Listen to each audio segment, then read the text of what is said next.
Welcome to the Why Not Today podcast, where we celebrate courage, determination, and the power of saying, why not today? I'm your host, Leslie Kane, and in each episode, we dive into inspiring stories of individuals who have taken bold steps, faced fears, and embraced the possibility of today. From entrepreneurs to artists, dreamers to doers, we explore the moments when they said, enough is enough, and why not today?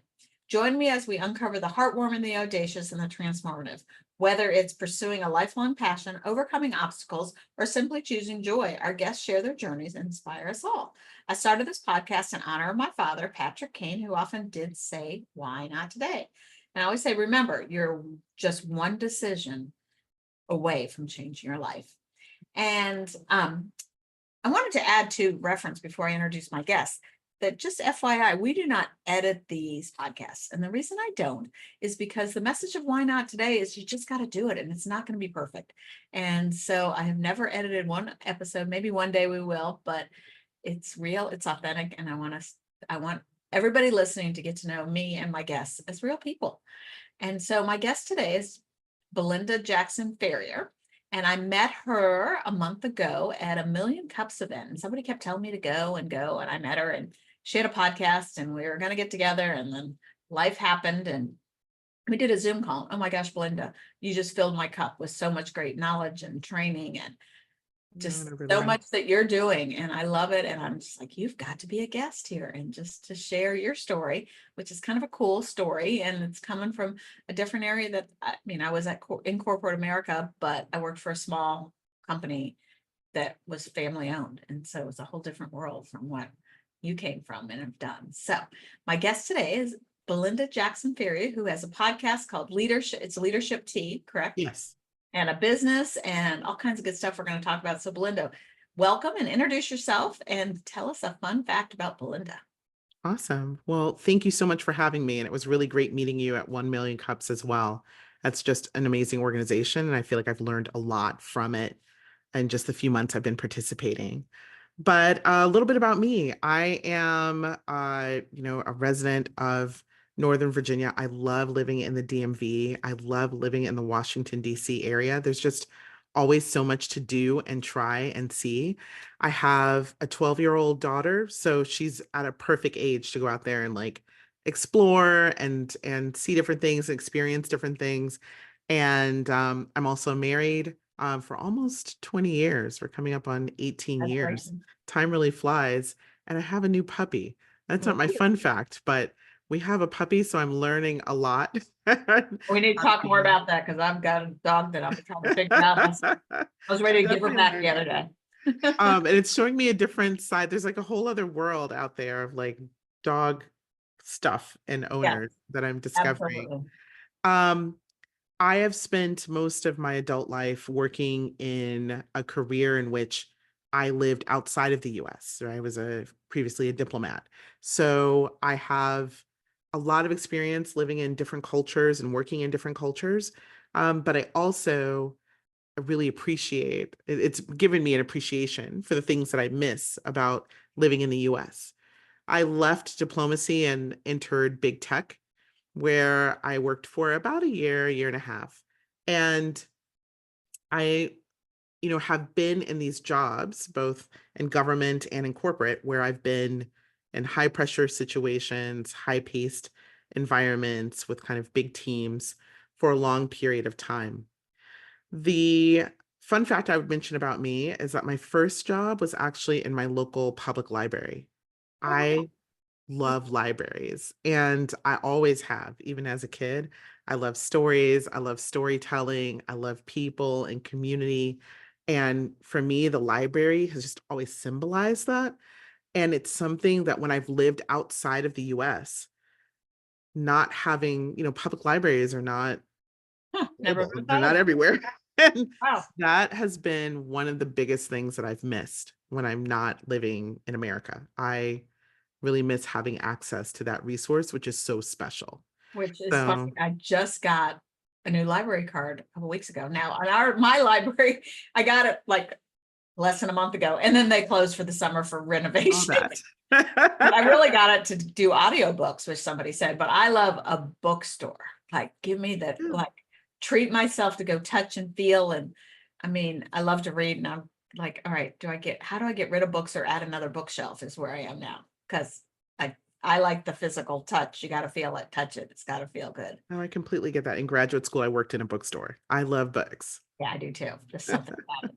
So yay. Well, love that fact and love all the things you've done. So what does courage mean to Belinda? Yeah, I've thought about this a lot. And I think that because I'm in a season of transition, my viewpoint on this word has evolved. And I think where I am right now with it is that for me, courage is a willingness to exercise your freedom. That we all have a lot more options and a lot of choices in front of us, a lot more than we think. We're often telling ourselves we can't do something, or it's not logical to do that, or it's too risky to do that. But we do have choices, and we do have the freedom to take advantage of those choices. Courage is stepping into that. And so that's kind of what I've been thinking about that word. Love that. It's interesting. Everybody has different ones, obviously, and I post them on the website and share people's courage quotes. And the only person that ever looked it up in the dictionary was my brother. Like, I'm gonna look it up. But yeah, I totally agree that, there's so many options in these days with the economy we're in and anybody can start a business or do whatever you want to do. There was a story I read one time and I referenced it and I actually read it on my Facebook group one time. It was about a woman got up and they were on vacation or something on a work trip and her daughter got to ride an elephant. And at the end of the day, they were talking about that. And then the mom had an opportunity to do something. And the husband's like, yeah, you never know when you wake up in the morning, you could be riding an elephant, you know, that we just never know what is possible. You don't. And and I think that's really the conversations I've been having with people and guests on the podcast is that people have that ache, that yearning, like for something more and something better. And not everybody has it, but the people I surround myself seem to. And are you taking that idea and doing something with it? Or are you Taking just action. Yeah. saying, why not today? And it's just taking one step. And so, yeah, so you've left your job, started a business, started a podcast. So, and you're a perfect example. And we were talking about this, and I want you to kind of reference this. My why not today formula. I'm finding out that people have that yearning, that desire, that unsettling. And then you have that moment in time. You remember exactly where you were, what you're doing, almost what you were wearing. You can feel it. Then you decided enough is enough. And why not today? And I'm going to make a change. So let's talk about maybe a little bit about what you were doing, because you had some really cool jobs. And then how you transition and what was your why not today moment that said, enough is enough? Sure, sure. So in government, I was a foreign service officer with the Department of State. And, I spent nearly, or actually over 20 years in that career, living mostly in Latin America and in different parts of Africa. And then when I was in the US, I was working in kind of the crisis management space. So and when I was overseas, I was working in what we call public diplomacy, which is kind of, think of it as like marketing and PR and brand relations, but for America, right? I love when you'd explain it that way. It was such a simple way that It's America the was biggest brand, yeah. right? Um, and so I had been, I think in the case of my government career, there wasn't anything that was wrong per se. It's just that I had stayed in high pressure, fast paced roles for so many years that I think the pandemic was a tipping point in terms of pressure and in terms of burnout. And it opened me up to there has to be something else in life, Sounds right? like the frog story. Have you ever heard the frog story in the Oh, pod? about kind of the water getting You hotter just, and hotter. you don't realize you're just going through. And I think you shared a story about your daughter, what she said to you. And And that's definitely. I mean, I think so when I was in the corporate space, I was working in for a company that's focused on social media, and I was doing a lot with content moderation and working with like kind of a high pressure team that was working on really real world harm, brand risk kind of issues. And a lot of the stuff that I had to expose myself to was really difficult to watch and hear and be exposed to. And there's this day where I'm coming out of my home office. My daughter, at the time she was probably 10 going to 11, looked at me and said, Mommy, sometimes I feel like you see things at work that you can't unsee. Wow. And I thought, Feels. I know that I'm carrying this pressure, but I thought that I was kind of hiding it. And it was just so obvious in everything that I did, that weight that was on me and its impact on me and its impact on my family. And I just thought there has to be a better way, right? There just has to be a better way to live, and that there's no, you can't get this time back, No. right? You can't live these days over again. And is this the way that I want to continue to live my days? When I am, looking back over my life, I'm in, my retirement community, and I'm thinking about the things that I did. Is this worth it? Is this worth missing field trips and school trips and Well, things that my husband wants to do and stuff my parents need? No. well, we talked earlier before we went live is about summer, and somebody shared with me the other day that I don't know how old he was, but he's like, maybe I only have 25 summers, and what are we doing with it? And then I shared that with somebody, and she said, your kids, and not to scare you, but you realistically have 18 summers with your children. That's it. And then, they're off doing, and they don't want to be around you. So yeah, that's time. We can't get that time back. And we're doing it for what? Yeah, for what? But I don't, now that I've pivoted, I don't ask myself that question, Right. right? I'm not asking for what or why, or I'm only excited about, yes, I may be busy today, but it's my busy. You get to choose the busy, and I get to choose it. somebody else is not telling you what you have to do when you have to do it. Right. And it makes sense. And I can make the puzzle pieces fit in Yeah, my life, I right? wish I could pass this on to more people, because I did that leap 25 years ago. And, I quit my job and hadn't replaced an income. And it wasn't for any particular reason, except for I knew something was better. 6 months later, my dad had a stroke. I was able to be at the hospital. I was able Right. to, be there. And, you can't get that time back. So let's talk about your why not today moment that got you to shift, because I love this story between your parents and your husband. Yeah, yeah. So I had just been facing an increased amount of pressure in the workplace, right? And that, layoffs were happening, it was impacting my team. There were just daily pressures.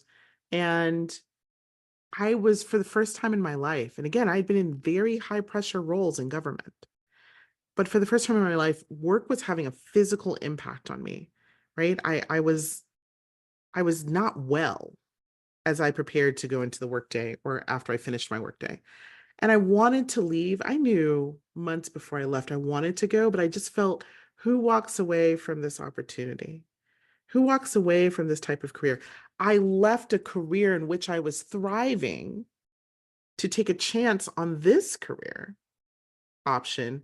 And so what does it mean if I decide I didn't like this choice? What does it say about me? Yeah, And so I there's that had, nasty little ego that gets in the way, isn't it? really gets in the way. What is everybody going to What is say? everybody gonna say and think? I'm like, And who am who I cares? disappointing? Like, And so, there's a point in which, because I was working so hard that my husband had to take a trip for work. He was just going to be gone a few days. But my work days were so intense, I couldn't even take a few moments to drop my daughter off at school or pick her up or take her to activities.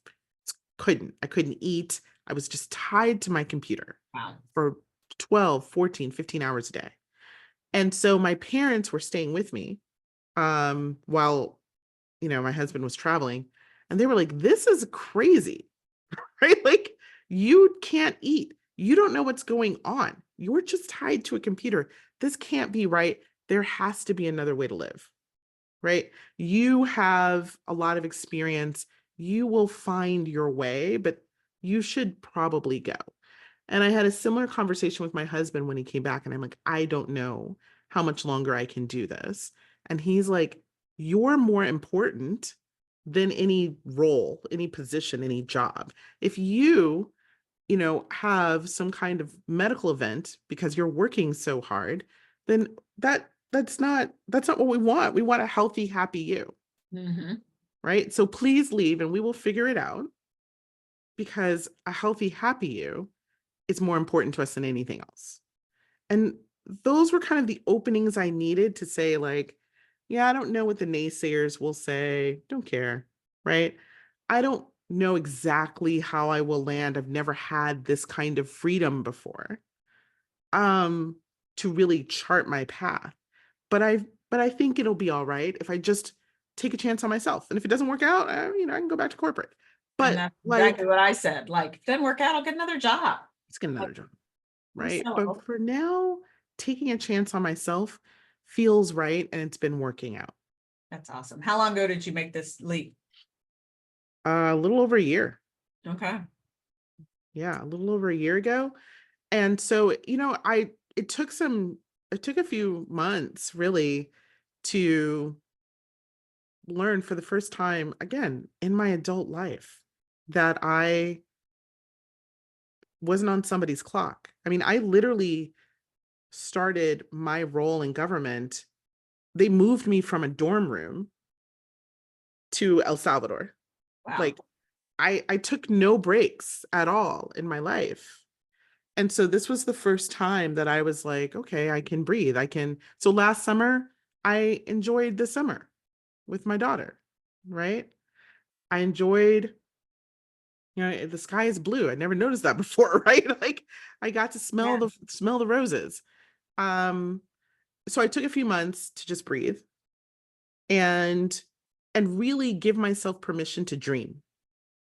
Because before, dreaming felt risky, right? Like that, oh, I can't think about that. I have a security clearance. Oh, I shouldn't do that. Oh, the company might not like that. Oh, I shouldn't. So, no, there are no constraints.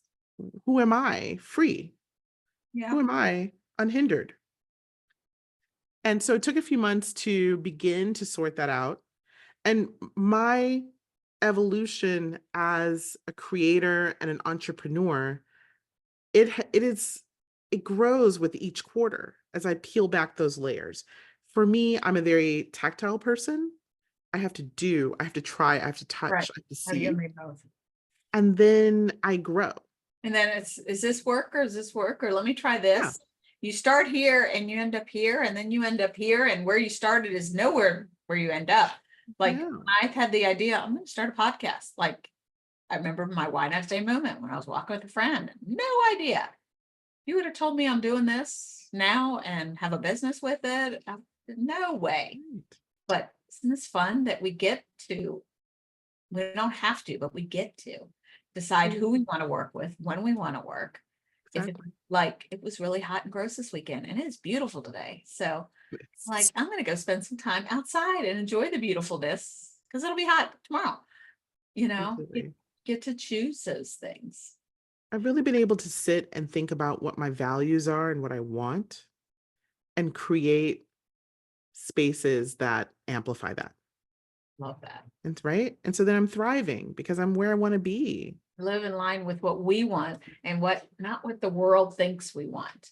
And live outside that box. And isn't that scary that we let people that we don't even care about, respect, or maybe even like, make decisions on our life to say, oh, Right. what if, what are they going to think? And I'm like, who cares what they think?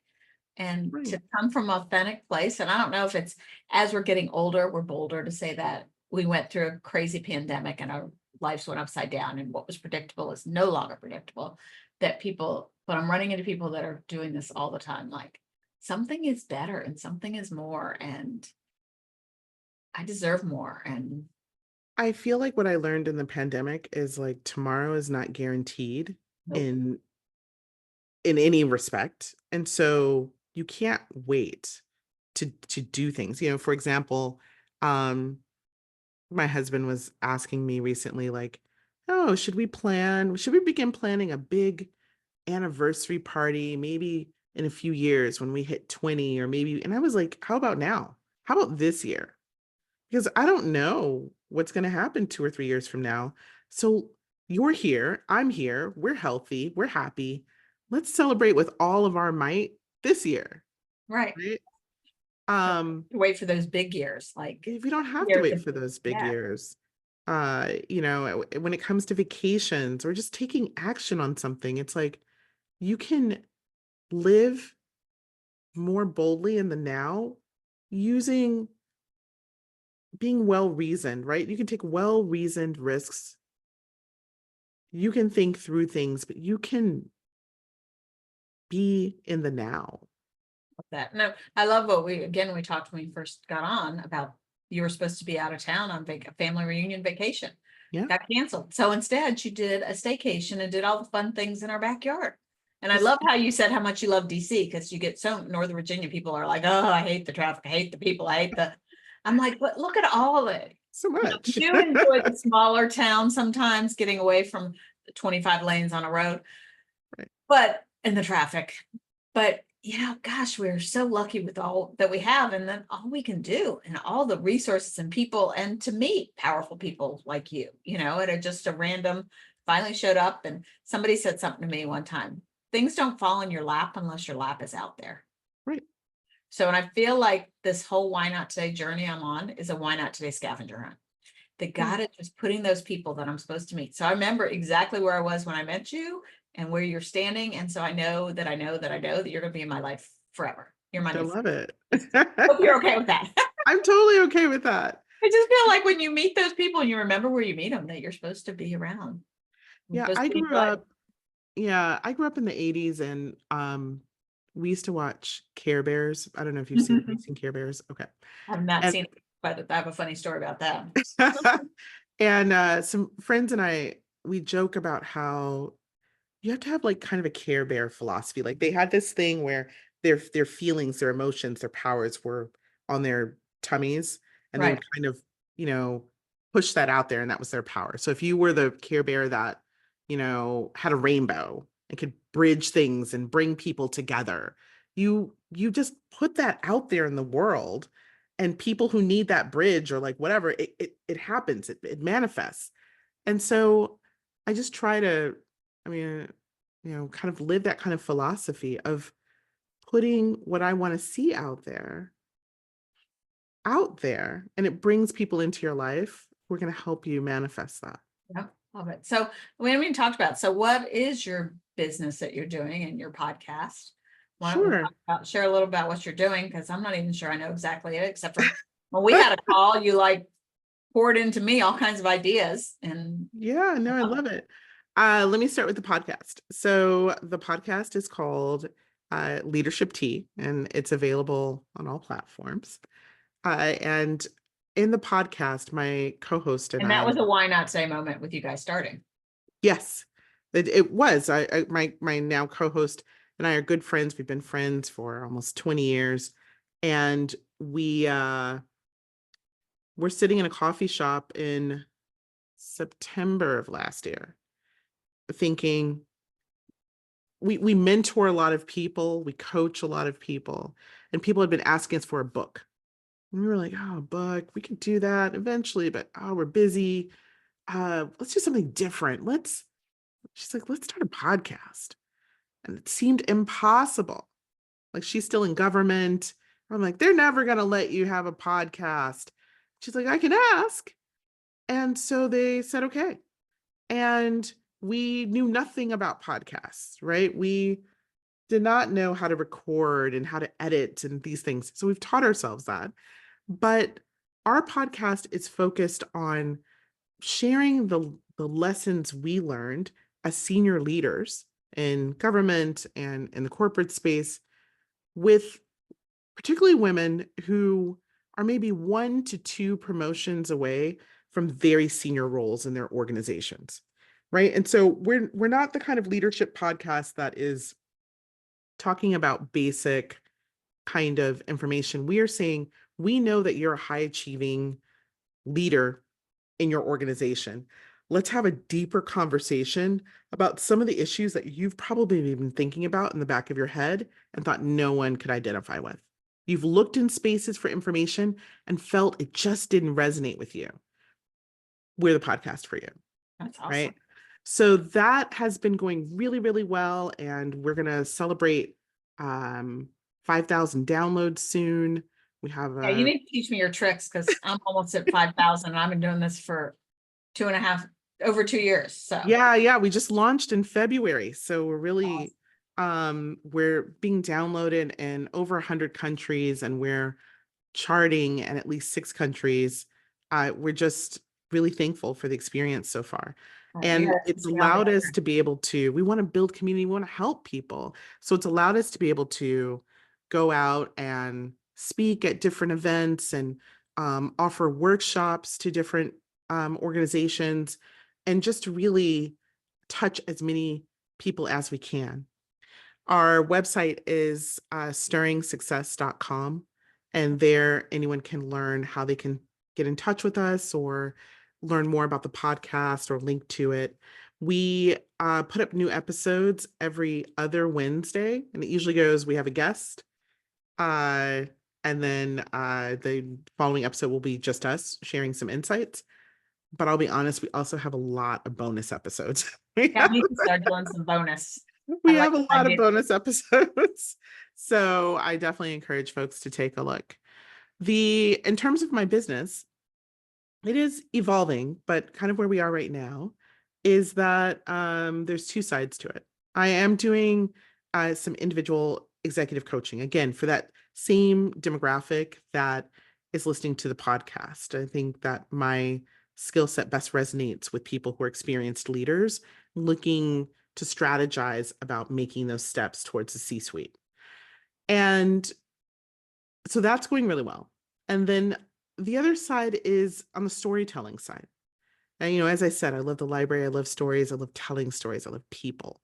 And so I've been doing work consulting with organizations that are looking to refine how they're telling their story. And particularly when they're telling their story to complex audiences. So, for example, businesses that are looking to expand externally, like overseas, and thinking about, I know how to market my product in the United States, but how do I do that in, say, Ghana, right? And what you do in Ghana doesn't necessarily work for what you would do in Nigeria or what you would do in the Bahamas, right?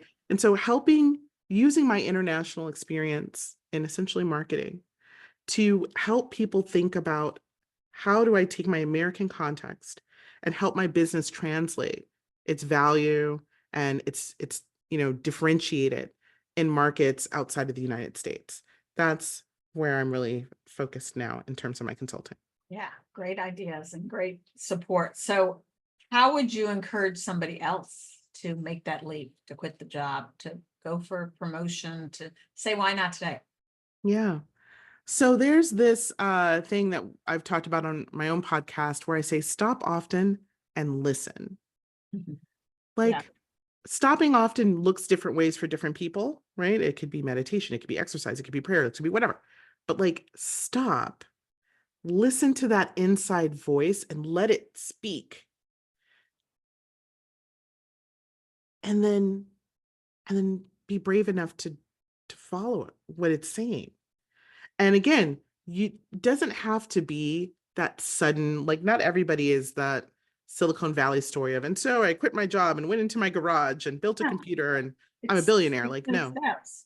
there Why are not today? steps. What's the little steps? What are the things you can do? So just being honest with yourself and listening and being still, you just get so wrapped up in the day to day. Yeah, I That actually is really clarifying and really shows you the way forward. Yeah. And, as we said, we don't need all the answers. We don't know what it's going to look like, but paying attention. I did an episode after I turned 60 in March. I did an episode about the journey of turning 60 and being open to what the celebration looked like, and listening and paying attention. And that's really what I've been doing with this podcast too, is like just paying attention to who is supposed to be in my path. And somebody said one time that those coincidences that God winks, the people in your connection, they come when you're in line with your values and you're doing what you love. Totally. And you're creating that magnetic force around you, as opposed to what your daughter's saying about you. You're creating a magnetic force. You're pulling those positive people. And, when I quit my job, like days later, things literally were falling in my lap. Right. But, I made that bold step, like, I'm going to try this. But those things don't happen unless you make that bold step, unless you commit. And I've told people, with starting with my other career, starting Mary Kay business. If you're thinking about doing it, don't tell your friends, I'm thinking sort of, maybe I might, because you're not committed. They're not going to be committed. But if you say, I am starting, will you support me? And they're like, yes. But if you're not committed, then they're not going to be committed. Exactly. And so just knowing that, that this is where I'm supposed to be, and it's not always easy. And I'm sure there's days, a couple days, probably not a lot. You're thinking, oh, why did I do this? Or I wonder, how's this story going to end? Yeah, and we don't know. And I know I've volunteered with a lot of different nonprofits and stuff, and been in offices, or like I went into the Capital One office one time, and it's a cool office, and all the energy and community you're seeing, probably not real. I'm like, I want a job again. And I'm like, no, you don't. I don't You want can that. go to I a don't want co-working you to space tell and me feel the what to same. do, like on Monday morning, that I have to be somewhere, and not having flexibility. Like, it's not worth it. So, well, I'm excited about your podcast and everything you're doing, and working with you to see how we can support each other. And so in the podcast, one of the questions that you probably saw, and like, what the heck is this? Like, how do you know my dad, or how do you connect to my dad? Because the podcast was named after him. So I always try to think of, as we're talking, to find out coincidence and things. So the first one is, anniversary party. Do the anniversary party. My mom wanted to redo her vows and do a 50th anniversary party. And so my dad end of 2012 was diagnosed with lung cancer. He'd had several strokes and his health wasn't great, but he had lung cancer. And so my mom really wanted to do this anniversary party. And she went to the priest at church, and he's like, you don't have to wait till your anniversary, which was April. So she planned the party she wanted. And it was this huge party. Several hundred people were coming. It was Sunday, March 11th, and people were coming from out of town. It was all planned, this big party. Well, my dad decided he wanted to go to heaven before that party. So he died on the 5th. Wow. And the party was on the 11th. We still had the party. We had his funeral on Saturday and the anniversary party on Sunday. But have the party. The other thing, Care Bears, which is so funny you mentioned that I remember we were going to a wedding in Annapolis, and my two younger sisters are a lot younger than me. And the youngest, they were a little bored going from here to Annapolis, which isn't that long. But I remember they were all into Care Bears. So we looked up, and there were Care Bear clouds.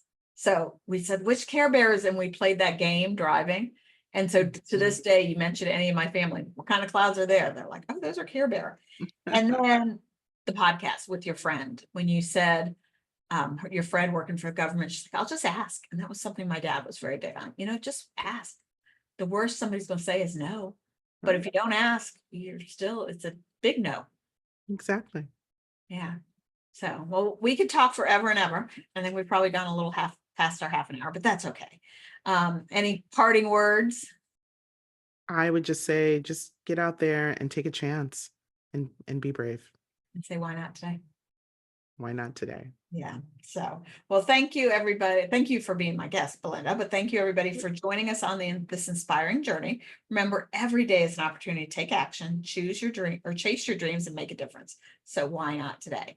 So I ask all my guests to subscribe to the podcast, the YouTube channel, to share it with your friends, to like it, join the Why Not Today community on Facebook, and then the Why Not Today podcast.com is my website, and you have all the links to luncheons, and we're doing a summer camp this summer if you're local.